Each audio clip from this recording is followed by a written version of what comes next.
session. And a big thank you to Nimish, because he was the one who took a little initiative, and he is still taking a lot of initiative for IDC and the multiple things that IDC has done, and he's trying to reach those things out to the world.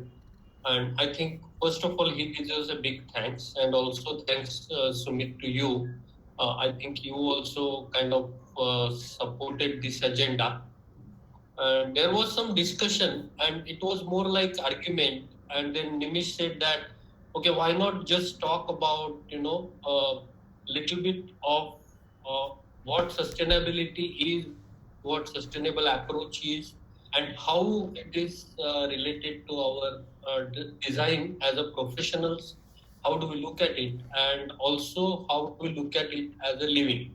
For living, there are plenty of examples, so I will try to minimize those, but examples are really good way to understand. And I'm sure all of you probably have thought about it definitely once or multiple times during uh, your professional lives as designers. And this is nothing but my compilation of certain individuals I have met and what I have learned from them. And then there are some theories, and then there are some websites. So how do you make sense out of it? And what I try to sort of, put it together to give it a concise capsule approach for communicating how designers can look at sustainability. So that's the kind of agenda. And I have also got one example just to take you through how the design decisions impacts, and how things have larger impact on sustainable ecosystem. So I will talk about that example if the time permits, but there will be multiple examples during that. So talking about sustainability, it is basically a capacity to endure, and it's long-term well-being that is focus of any sustainable venture, activity, service, or product. And the when you say well-being, it has multiple dimensions, which are primarily environmental, economic, and social dimensions.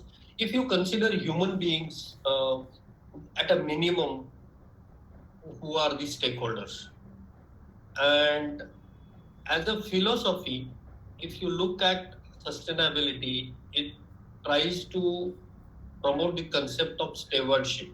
So it says that you are really not the owners over here, and obviously because we have so very limited lifespan, so we are just users of few things during our lifetime. And this notion is also to some extent spiritual, and therefore it kind of advocates the responsible management of resources and the use of those resources. So this is a little bookish theoretical thing, but I thought it gives a nice framework and basically correct perimeter for the concept of sustainability, which is really vast. And when it comes to design, uh, it is an approach or philosophy for designing objects, environments, services, etc., whatever, or systems even, with the principles of economic, social, and ecological sustainability. These three are the primary dimensions. Pretty much whatever we think uh, falls in the purview of these dimensions of sustainability. And when we are taking this decision, what is imperative is the knowledge of ecology. And ecology is basically life processes and adaptations which happen during a large amount of time period, like hundreds of years or thousands of years. What has have happened and sustained and survived, basically those adaptations, distribution, and abundance of organisms. So it obviously says that we are not the center point of our decisions. There are a lot of other organisms which we need to uh, kind of consider for and think about. And thinking about them is in a way selfish as well. It's not for the any noble thing that we need to think about that. That's the kind of sustainable approach uh, in brief. So many people today have this notion of sustainable development. So they think that society, economy, and environment are three activity spheres, and the center point of it, where all these overlaps, and anything that we create as a product or a service is falling or doing work for the betterment of either society, environment, or economy, then it is sustainable. So sustainability is really at the center. But we see a lot of activities which could happen, which are only you can think of only two spheres. Like let's say, so just to elaborate this, the society and economy, if you think these two circles, and if they overlap, what you create is an equitable product or service. So, should everyone have a car on the earth? It's what society might ask. And economy might say, yeah, why not? It will increase the market, it will create the business, it will create a lot of employment, all that. And it's creating equitableness. It is giving opportunity to all the people to travel comfortably and as they wish with flexibility. But then what we are leaving out is its impact on environment. I mean, this is just for an example. It could be argued, I know, but this is a lens to just look at it.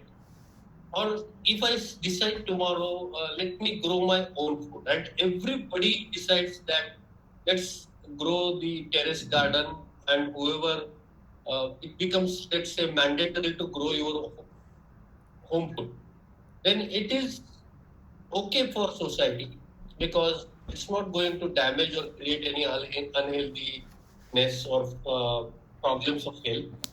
Also, it's environmentally also good because all the waste will be converted to the manure, and then people will try to grow their own food, and it is a win-win between society and environment. But uh, it may not be economically feasible for all of us to do that. We will lose out on the economy of scale that the farmers have today. So we will spend lot of time in caring for our food, because if you don't do it, you will not eat. And there will be lot of variations, seasons, all that. So which we can't have a knowledge about as well. So it may be good for society or environment, but it is not economically viable. So it is bearable. And if you look at the last two circles, like environment and economy, now there are a lot of things which are viable to the economy and environment. Both of those could be satisfied. For example, the example that comes to my mind is the milk that we get every day.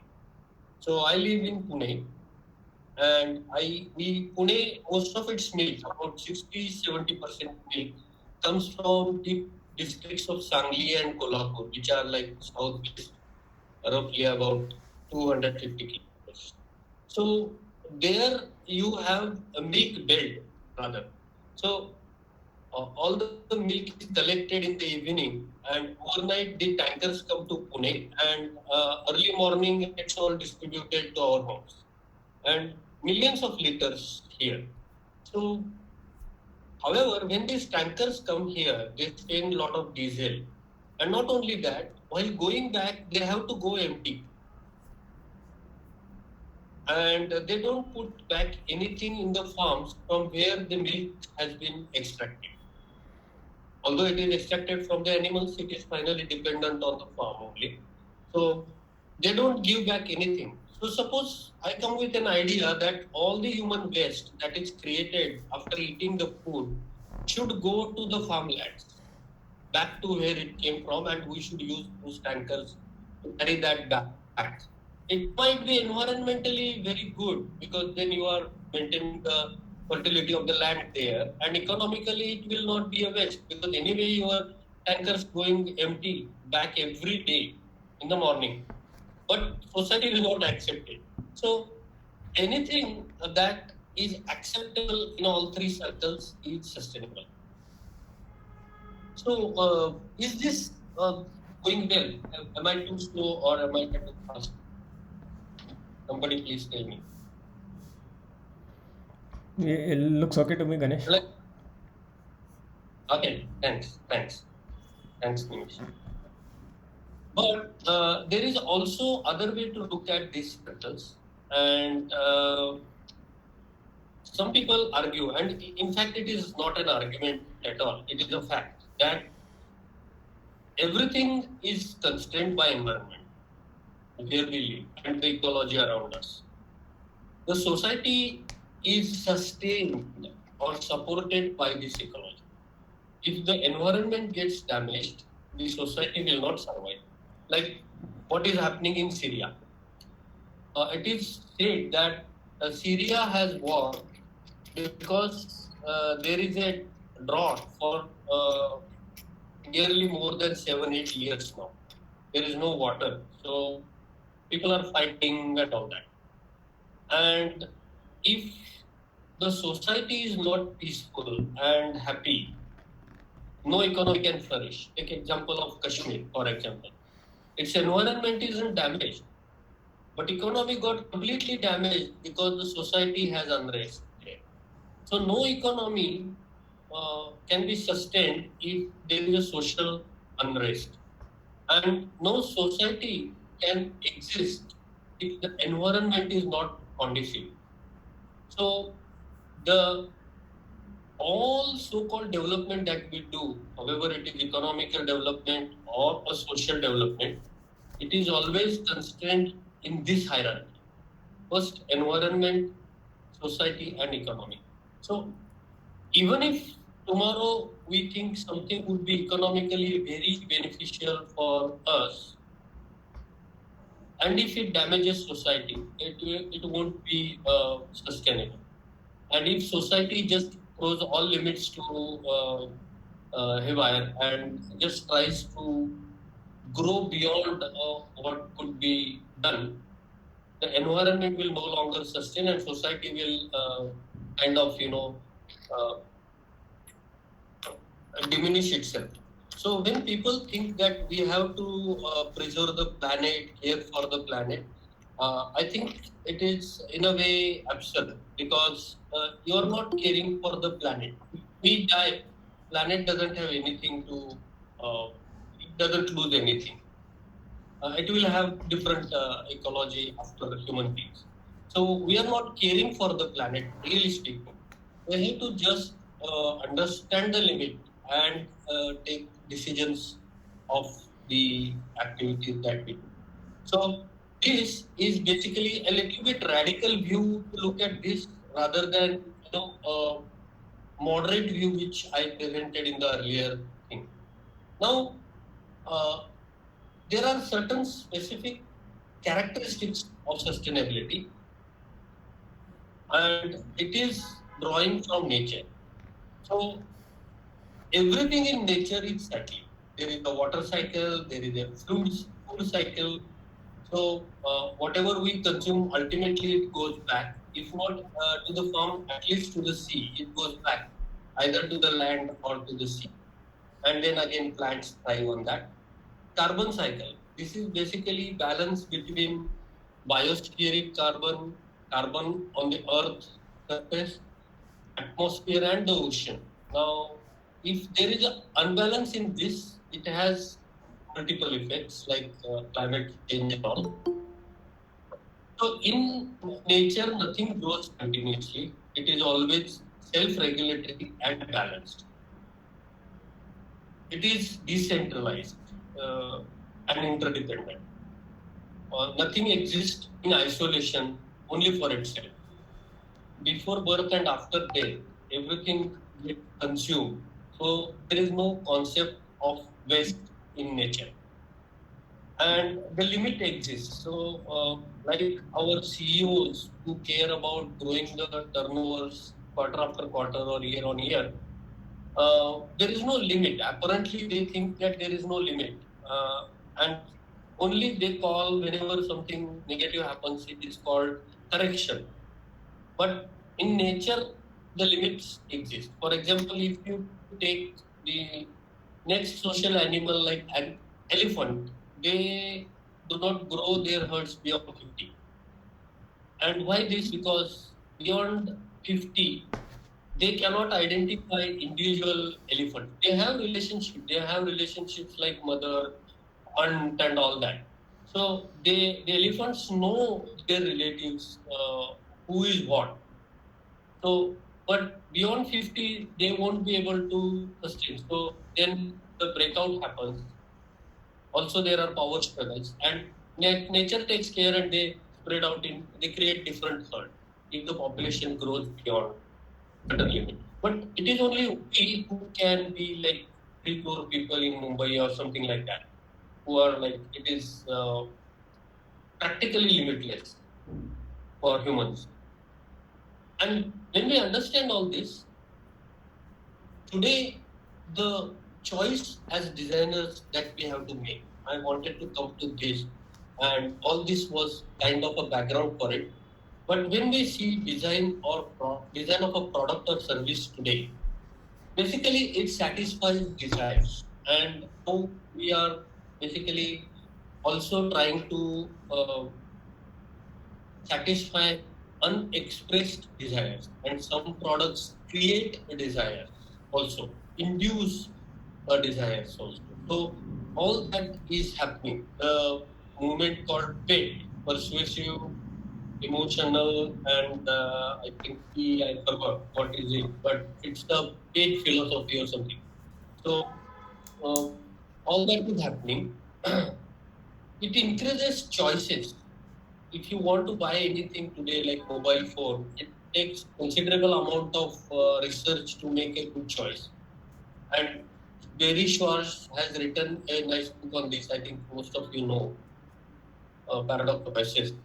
So it increases choices. So because there is a competition, and you want to basically distinguish your product or service, so our customers really need this. So they want to create multiple choices for their user group and all that. And ultimately, what they want is the consumption of their product at the cost or without the cost of competitive product should go up. In the process, since everybody is competing, everybody is trying hard, they collectively increase the consumption and then derive the business impact, which is basically increased revenue, turnover, brand value, market share, whatever you call it, or even share price for that matter. So all these final impacts which we are talking about and these circles are basically human parameters that we as designers often very tightly focus. And that's kind of, sharpened with experience and with research, knowledge. A lot of effort goes into sharpening our skills as designers to do this and to satisfy this. But when any product or service is being created, it always is converting energy from one form to other form, which we typically call consuming. But really speaking, it's a conversion from low entropy to high entropy. So it's an energy consumption, typically called, but it's really a conversion. But that is irreversible. Second thing is materials. We extract lot of materials from mines and everywhere. We extract the nutrients from land.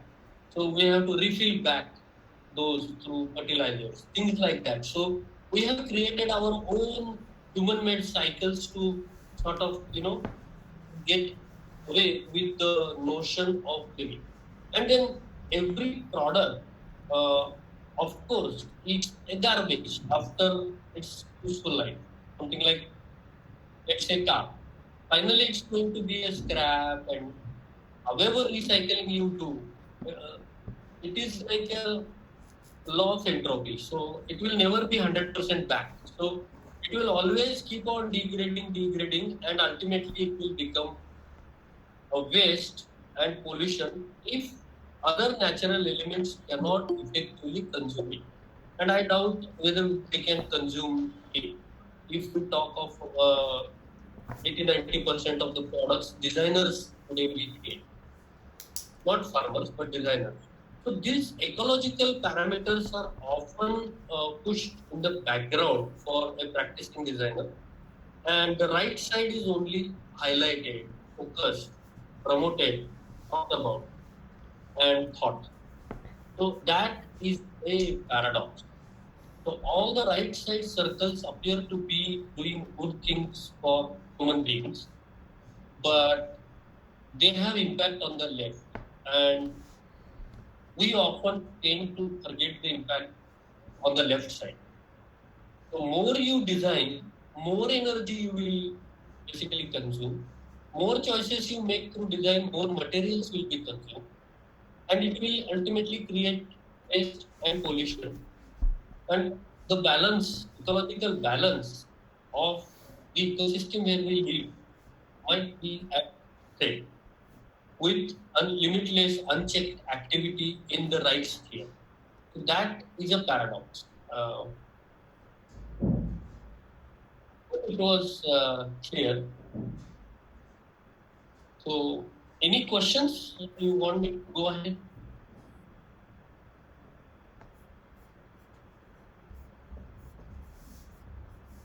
I think silence is good. So, hoping I can't see who all are there. So, Nimish, if you can see, I think we should go ahead. Yeah, yeah, we can go ahead. There are about 13 people on the call. 13. Yes. Okay, thanks. Okay, good.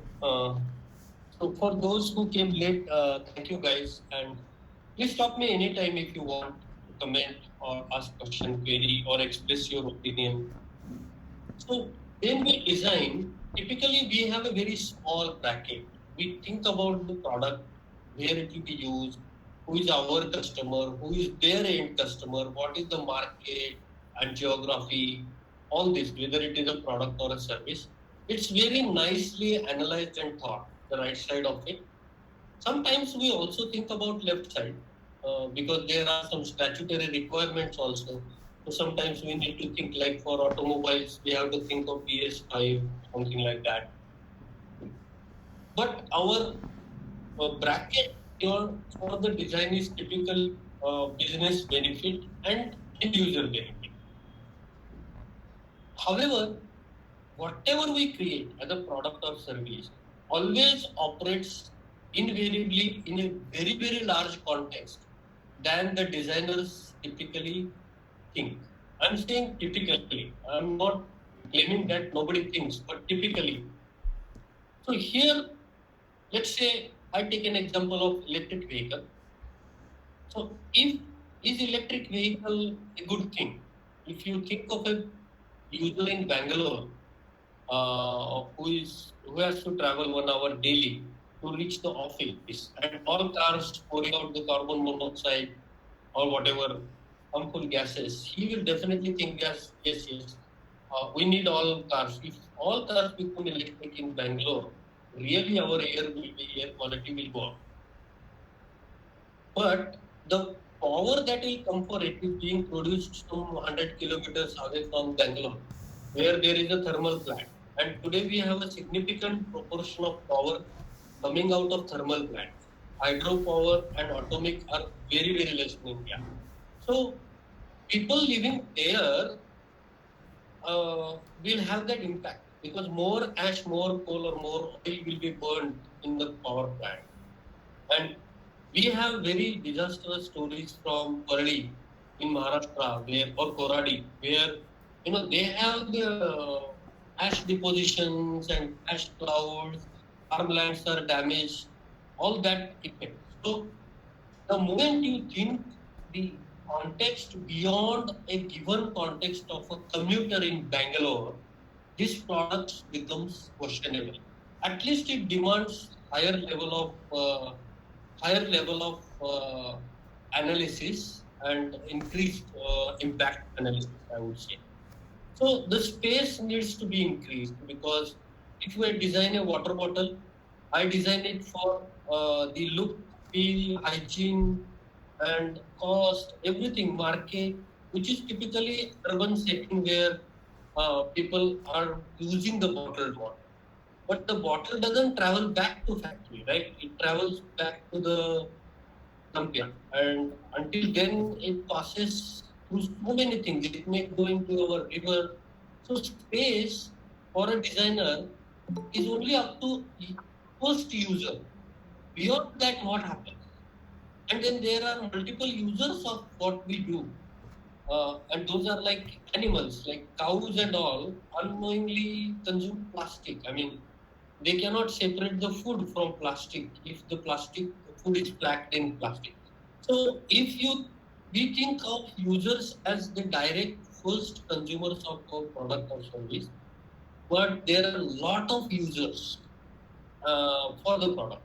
And if you look at those users and analyze impact, we see a very different picture. So the context is needs to be increased. And if you put a larger bracket even beyond that, there is a context of time.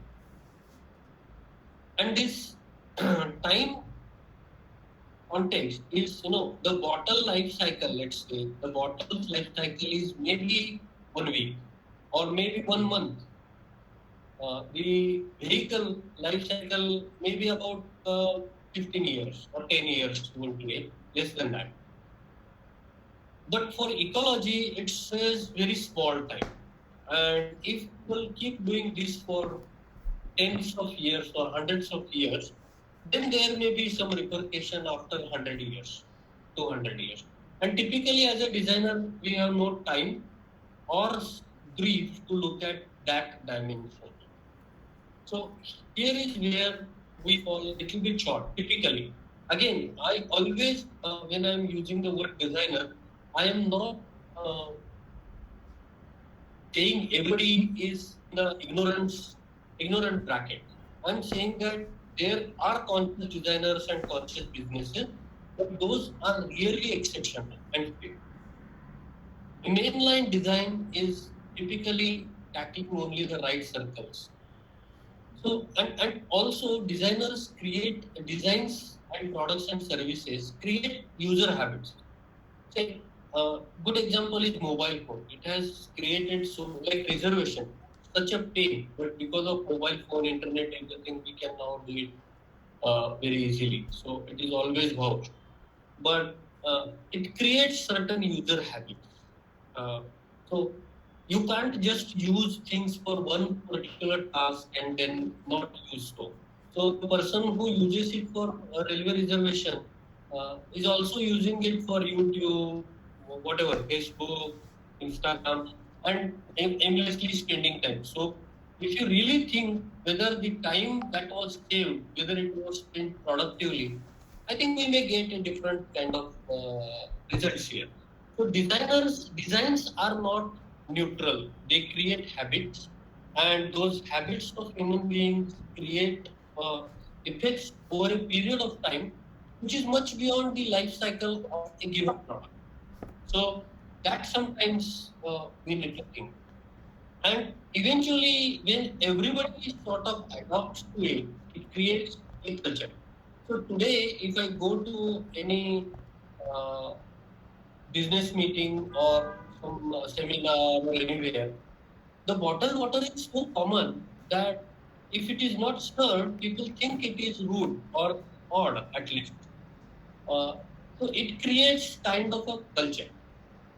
Now nobody thinks that when our grandfather was in school or father even, and when they were going back to their villages in the holidays, they could stop at any place and eat water from flowing stream, from river. We can't imagine that happening today. So, although we created water purifiers, we got tap water in most of the things. In the process, the higher level of entity, which is reservoirs, are damaged. So, this time basically kind of, is very tricky dimension that in the normal course of thought, we tend to ignore, or we don't tend to take it into consideration. So now I think it is 35 minutes. I have one example and of a product and little bit analysis around that product. So if we are okay, I will go ahead with it.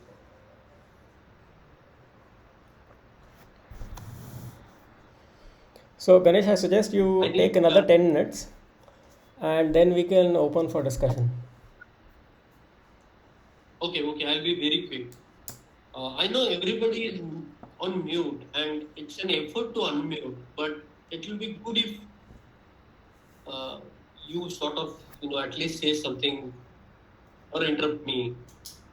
Okay, so tractor is my product, and I try to sort of ask questions on the same very forum because I thought there is somebody who is working in tractors, and I wanted him to, validate whether my data is correct. But I haven't got any response.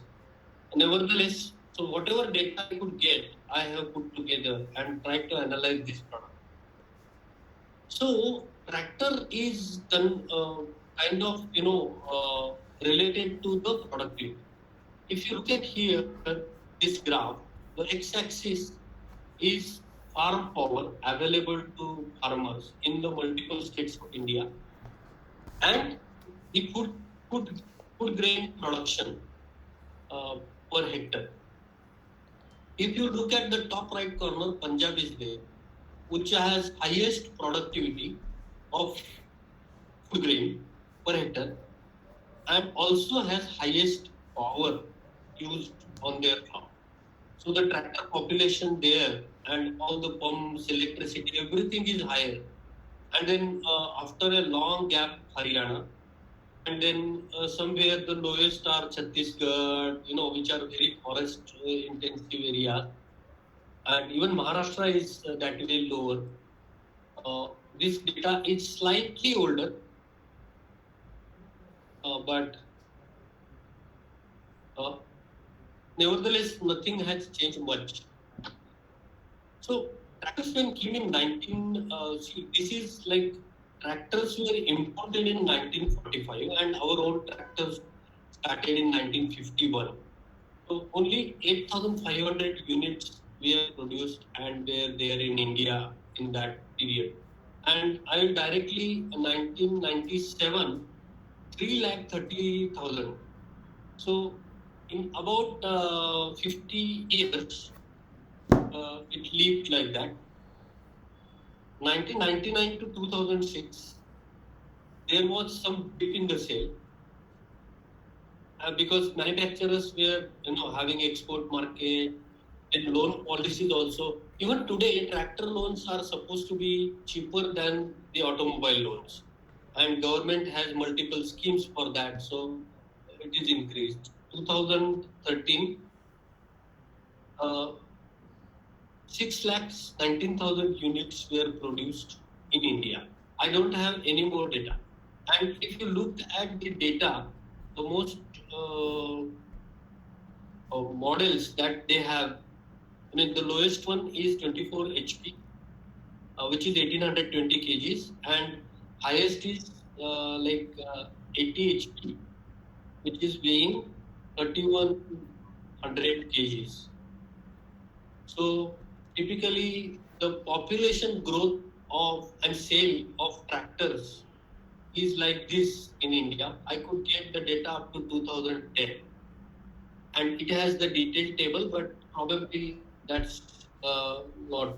So we started exporting in 90s, and then it goes on. The sale is always increasing. Apart from like 2002, 3, and 4, where loans were costlier. Now I could find the article somewhere, and it says that higher horsepower tractors hit top gear, which means the sale of higher horsepower, like the way the sale of laptop overtook the mobile phones, the sale of higher horsepower tractor uh, increased, and this is 2017. And if you, let's say, if you look at this ad, I am showing you one ad of a tractor. Is the voice, is it carrying the audio? Yeah, it is. Yes, your audio is here.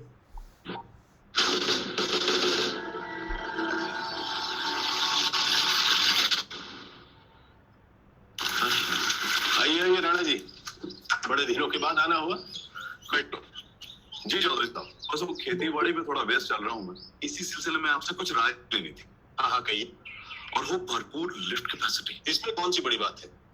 कोई 50 HP वाला tractor खरीद लीजिए। नहीं नहीं चौधरी साहब, मुझे चाहिए एक ऐसा ट्रैक्टर जो ये काम करे, लेकिन 38 से 40 HP।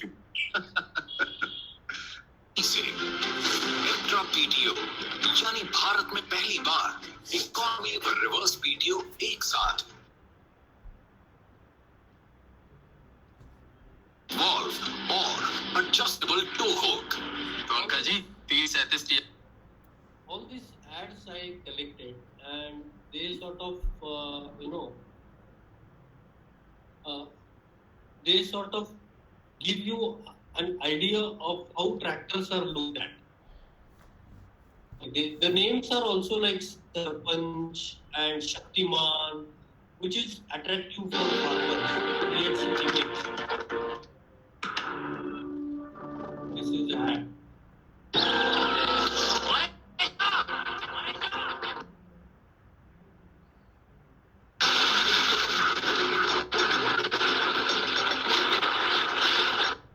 So, in short, what I wanted to say is the images are also built. Progressive farmer owns tractor and things like that. Then tractor is Lakshmi, it gives you money. That kind of arguments are made, and it happens for all the things. However, let me. One second. Yeah, this is very unique ad.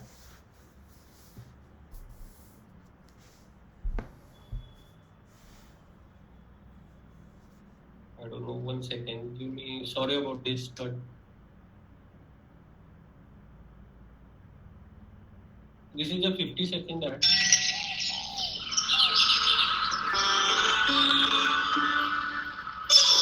Ramlal ji के घर आया नया new Holland tractor. पहले तो लगा सिर्फ tractor आया है, पर उसकी नीले रंग की चमक जब पत्नी की आंखों से खुशी बनकर छलकी तो लगा कोई खास आया है। अब संपूर्ण परिवार का प्यार और जिंदगी का अटूट हिस्सा बन गया है ये ट्रैक्टर। सुरेंद्र सिंह के साथ साथ I'll not go here in depth, but I think you got the gist of how the tractors and the market for tractor is sold. But there are effects of tractor farming. First thing it does is the minimum is 1800 kgs, and typically it is like somewhere around 25,000 or 2500 kgs. So all this weight goes on soil, which is a farm soil.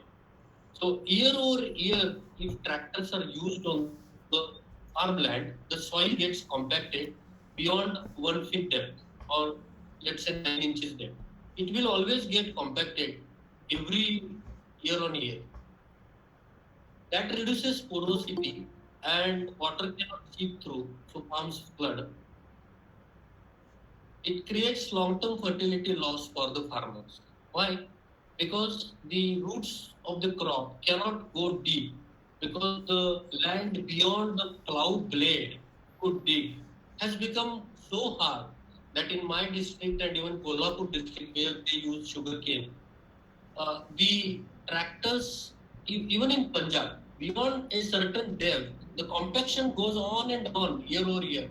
But you can dig only last top soil of 1 feet, or if you go for 100 HP, then you can go for maybe 15 inches or more than that, but not more than that. But soil beyond that, so any root for any tree, it creates a barrier, so fertility loss.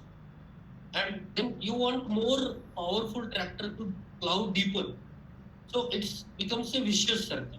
It stops yielding, the yield becomes reduced after 5 years.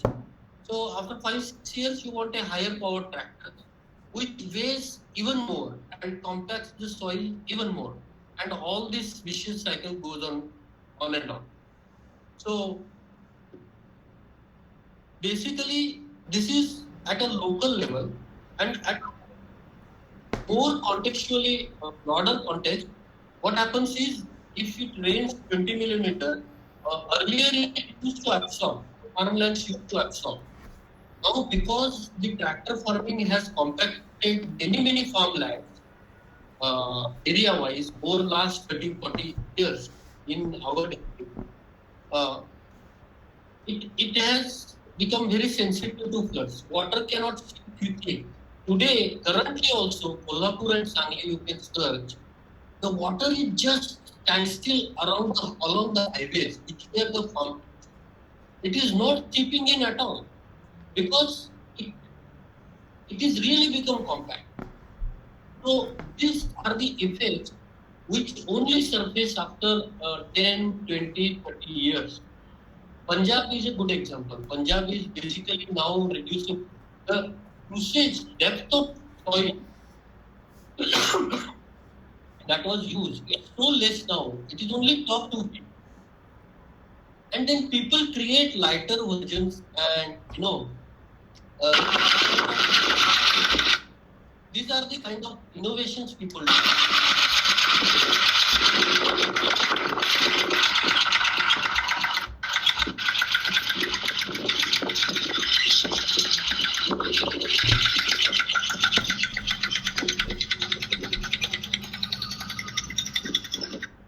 So here, I think low weight and low speed maybe, and low depth of power. So this is Gujarat-based innovation. It's called Santi tractor, and it got mentioned into the National Innovation Foundation and other things. Okay, it costs also less. But if you compare it with the bull, actually bull makes a lot of ecological sense if you see this. So bull can exert power like tractor, but very momentarily. It cannot keep on exerting it. Okay. However, it has adequate power that one needs to plow. The inputs are locally available further against diesel. Maintenance for tractor, you need specialists. For bull, it is a self-healing. Or whatever local traditional knowledge available with farmer, that can basically survive. Then waste, smoke and pollutants, but this is completely compostable class 1 fertilizer. Reproduction, no, only depreciation for the tractor, while as wool, basically it's a living being. So if you have cow, bull, all that ecosystem, then it will reproduce and it will grow in fact. Initial investment of tractor is like, something like 8 to 10 bulls cost. Short-term impact of tractor, of course, higher yield than bull, and long-term impact on farm, basically for the tractor is soil deterioration, which you will come to know. Even farmers don't have any idea, majority of them, whether there are any harmful effects of tractor. While as generations for thousands of years have been using bull, and the soil never got deteriorated so fast in those generations. So problem here is bull is, it cannot be put off. It is a living system, so it should be treated like a living being, and it will not let you go. So that is why most people cannot maintain it. It's not like tractor. If you don't look at it for 1 month, it's okay. Bull is not like that. So I haven't put it that part, but it's kind of a dimension of society. Tractor makes a lot of sense for economy and society, but possibly not ecological sense. While a bull makes a lot of sense for ecology and even sometimes economy, but socially having bull is a kind of commitment that today's farmer family doesn't want to make. So this is the paradox. This is the big question that we are stuck with now. And as designers, I think we have to think about the product differently. So here, the human population from 1950s till 2020 is shown, which is really very, very clearly steep increase, S curve. Not even S curve, it is not even flat, it is just an angle, steep slope. And if you look at the Ovian population, cattle population of India, it is nearly flat. So they are not growing like human beings. However, there could be a question whether we should use animal power. Is it basically even the principle of sustainability? So there are people who use, somebody created a manual tractor which works on your own way and it doesn't compact your soil. It's just like climbing stairs. It's just cool. I have seen this tractor, but not in operation. So I don't have, but there are experiments people do. I will stop here, I think, and let us discuss what you guys think the way forward is, or whether any of it makes sense. So I'll now stop, sharing because I want to participate with you guys. So I will stop sharing and we can discuss. And my request is then, if you have any comments, please feel free and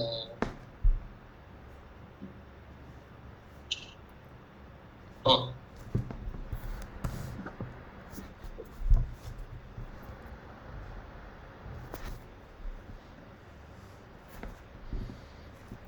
Guys, it was too heavy for you, I guess. Ganesh बहुत heavy हो क्या लगता है? Is it? I think I might be the least IQ guy over here. People will grasp it. There's nothing difficult actually, but yeah, I would like to. Sorry, Sham? दिमाग का top cell compact हो गया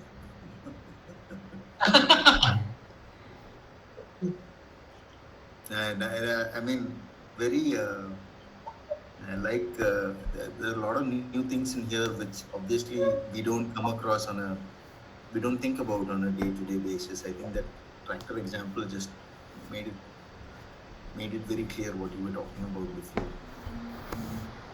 I had this thing about this paradox situation for designers. I think for the most part, I was wondering that, or rather, I still think that we can't bring this concept of sustainability into design while keeping economy also, or that in the same picture. And I think it's just I think it's for lack of just like you have to change your ideas about what you're designing products and those things, you also have to change your ideas about what economy should be. I think they have to go hand in hand for anything around sustainability to even take off, I suppose. I mean, that was my assumption. I think your presentation sort of makes it a little bit more clearer to me that you can't have the same thoughts of economy and then it will only be like efforts of some sort of poster effort that you have to do make some show of it, But yeah, sorry, one second. Sorry, let me just go and leave. Sorry. Yeah, that was my point. How do you think about economic? Thanks, Sham. So, the circle in circle approach basically limits. It might appear flourishing for a decade or so, but thereafter we have to pay the price collectively.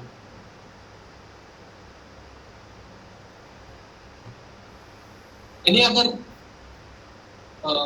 or reactions? I saw Murli's chat. Yeah.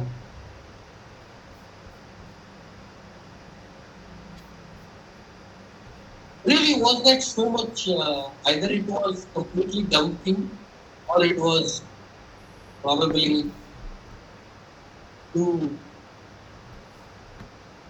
difficult to digest. I think, especially on the last topic which you brought about the tractor compacting the soil. I am from a farming community in the past, not now. So I know what a tractor is. I know what a bull is. I actually lived with those animals and tractors in the past. But we never thought that the compaction, soil compaction, could be so severe. So in a bigger scheme of things, there will be ambassadors for the economic advantage, but there won't be ambassadors for environmental damage or environmental improvement. So in the past, we had like in the Maharashtrian community, we had like Pola. So in the farming community, you had work done for bulls, but you would spare one day in the year to kind of worship them. So that's a social recognition of that aspect. So that needs to be built into society. A social recognition that your soil is getting compacted and something needs to be done, at least a day in a year. So for every aspect, now even like a waste bottle, when we throw the bottle, there is a social recognition, and to some extent the stigma is associated just throwing the trash around. A similar thing needs to be built on pretty much at every level, right from the product design, that needs to be encouraged. Absolutely, yeah. Even tractor designers, I try to meet some of them and try to ask them, like, whether this is wrong, whether this is correct. Do you have any data? Unfortunately, no. There are a lot of research papers you can find on how tractors increase the productivity, etc. But hardly anything on this side. And it is just one product, representative product, I think. Right. But good to know if you have the background from farming and all that.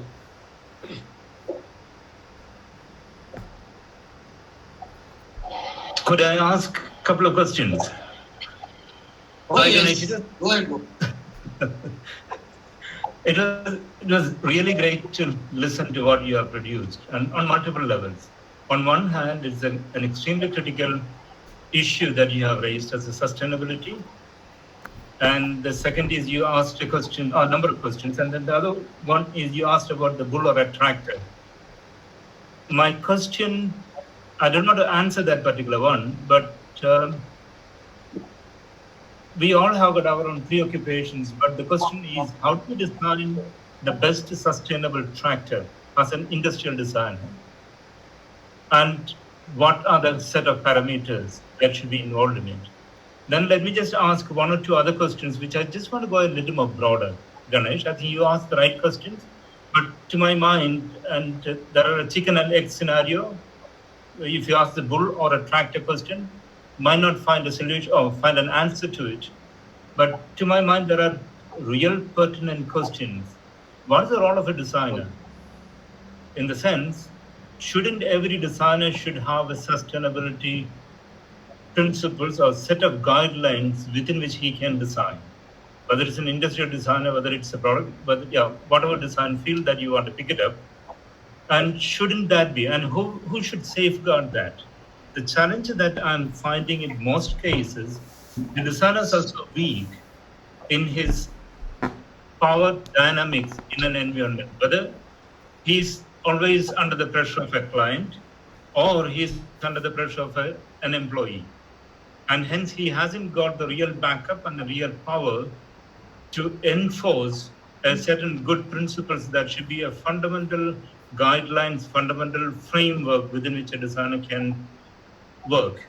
Then the question is, if the designer hasn't got the power and the power dynamics in that, what are the relationship is between the marketer, between the engineer, between the innovators, etc. Designer becomes the beautician that comes to the last bit end, even though we don't want to accept it. But to an extremely great extent, that happens most of the time. Who will safeguard? Who should safeguard? And that's the question that I wanted to ask. Say, for example, in architecture, I mean, every country has got a regulatory body. Say, for example, in America, it's LEED. In Britain, it's BREEAM. I mean, it's in South Africa, it's GVCSA, Green Building Council. The Green Building Council in Australia has got it. So they have got an opportunity. In some cases, it's mandatory. In other cases, it's not mandatory. It's an optional. But at the same time, there is an opportunity, like a marketing opportunity. Oh, my building is a 5-star rated building. And hence, it has got a greater market value, or it has got a greater sustainable guidelines embedded in it. The question that I wanted to ask is, isn't it a high time for us to have an agency of that nature in the product environment? And if that, and who should be the custodian for it? So, for example, I mean, in India, we have an ISI. They manage the quality part of it. Shouldn't sustainable principles becomes one of the fundamental principles within ISI? And if that is the case, how do we achieve that? How do we make that particular body to be powerful enough so that it can wield the axe? So that's my question.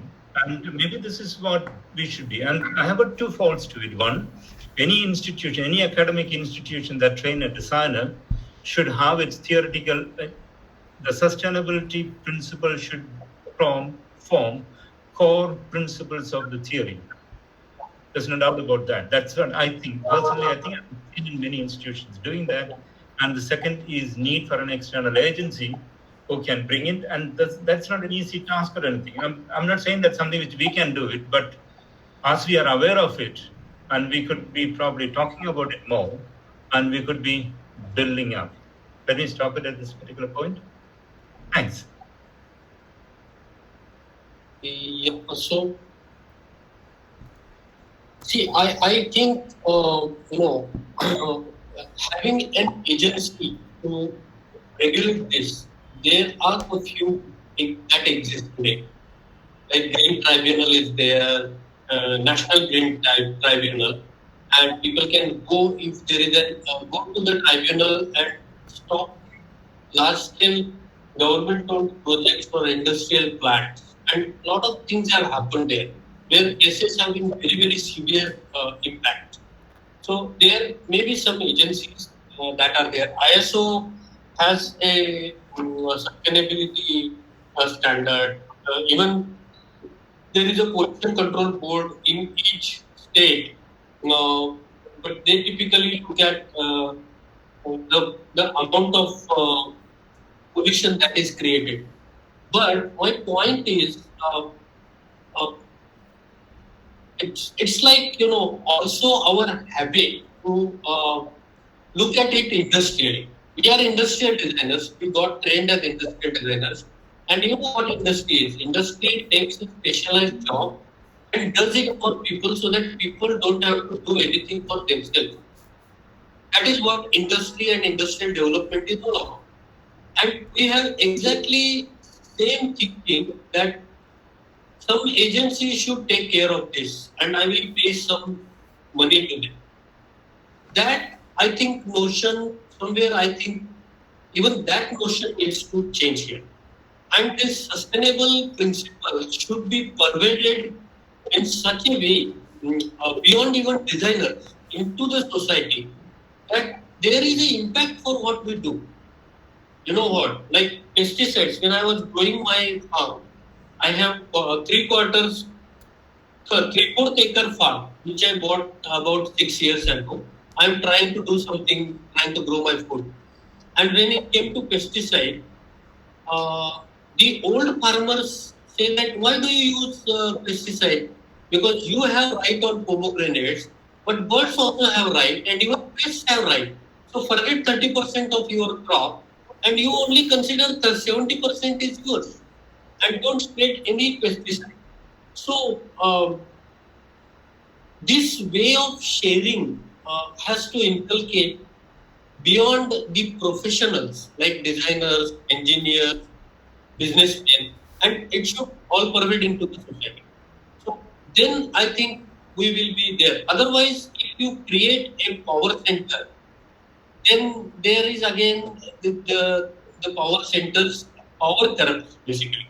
So you can see there are a lot of bodies, and those bodies exist to protect the profit of some people high up or who have got the relationship.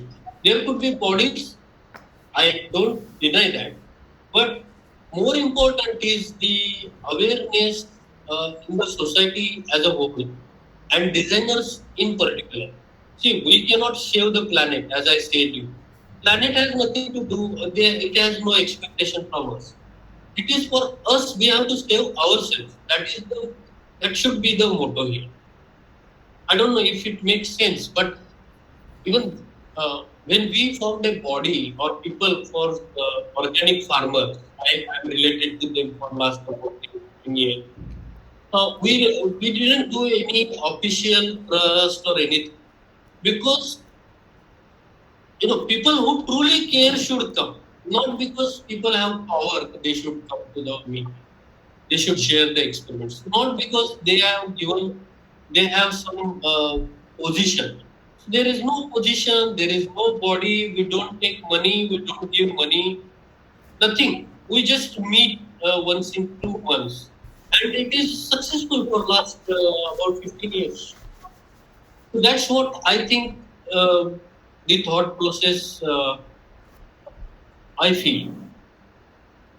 It's just an option.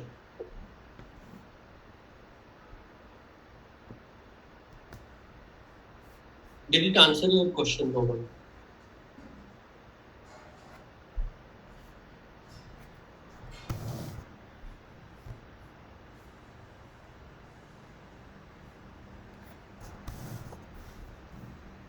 Okay, I think Ganesh, we are beyond our limit. It's 10 o'clock. Midnight for India, guys. Yeah, beyond a 1 hour, but I think time just flew. So that is good.